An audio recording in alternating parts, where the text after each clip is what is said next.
High friends welcome to Uma kitchen इनकी வந்து நம்ம ஆட்டு ரத்தம் பொரியல் பண்றது எப்படின்னு பார்க்க போறோம்.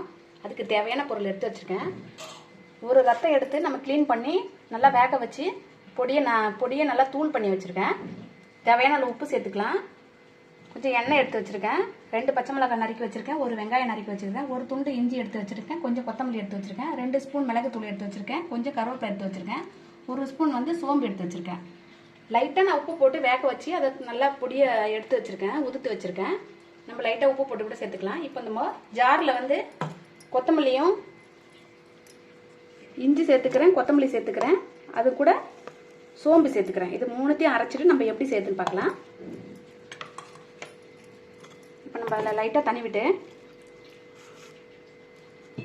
இப்போ நான் அரைச்சிக்கிறேன். இப்போ அதை அரைச்சி எடுத்தாச்சு. அரைச்சிடுங்க. நான் கொஞ்சம் தண்ணி விட்டு அரைச்சிருக்கேன். வேணா நம்ம அப்படியே திக்காக கூட அரைச்சிக்கலாம். வேணும்னா நான் தனியாக அரைச்சி வச்சுருக்கேன் கொஞ்சம். இப்போ எப்படி செய்யுதுன்னு பார்க்கலாம். ஸ்டவ் ஆன் பண்ணிக்கிறேன். இப்போ வச்சுருக்கேன்.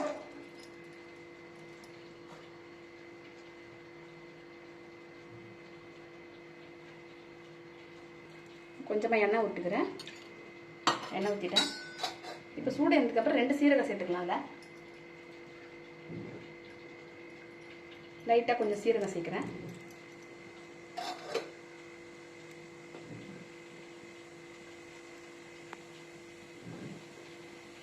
சீரகம் பொரிஞ்சிச்சு. இப்போ நம்ம வெங்காயம் சேர்த்துக்கலாம். பச்சை மிளகாய் சேர்க்குறேன். கருவேப்பிலையும் அதை கூட சேர்க்குறேன்.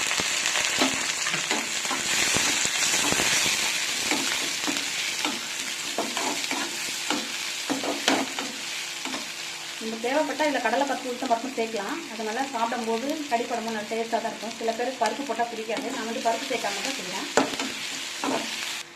இந்த அரைச்சி வச்ச இஞ்சி சோம்பு கொத்தமல்லியெல்லாம் சேர்த்துக்கிறேன்.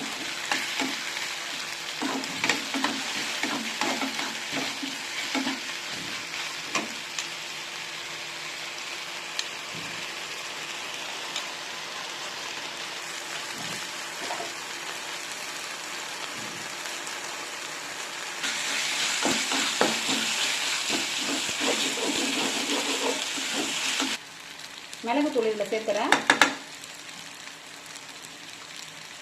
லைட்டாக உப்பு சேர்க்குறேன். ஏற்கனவே உப்பு சேர்த்துருக்கேன், அதனால் நான் கம்மியாக சேர்த்துருக்கேன். நம்ம உப்பு போட்டு வேக வச்சோம்னா ஈஸியாக நம்ம உதிர்த்துக்கு நல்லா ஈஸியாக வரும். உப்பு போடாமல் வேக வச்சோம்னா ரப்பர் மாதிரி இருக்கும். அதனால் அது வேக வச்சா கொஞ்சம் கஷ்டமாக இருக்கும் உப்பு போட. நம்ம உப்பு போட்டு வேக வச்சிட்டோம்னா ஈஸியாக இருக்கும். அதுக்கும் உதுத்து போட்டுக்கலாம்.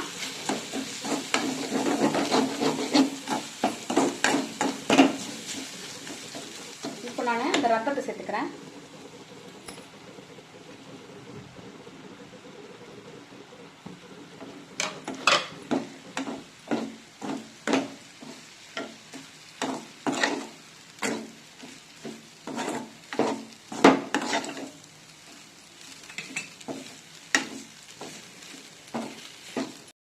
ஒரு 5 நிமிஷம் நம்ம மூடி போட்டு வேக வச்சுக்கலாம்.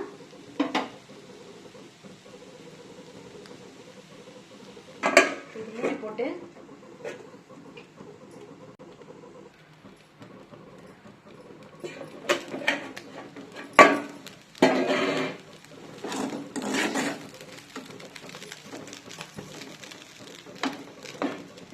இப்போ ஆஃப் பண்ணிக்கலாம். இப்போ வெந்துருச்சு பாருங்க.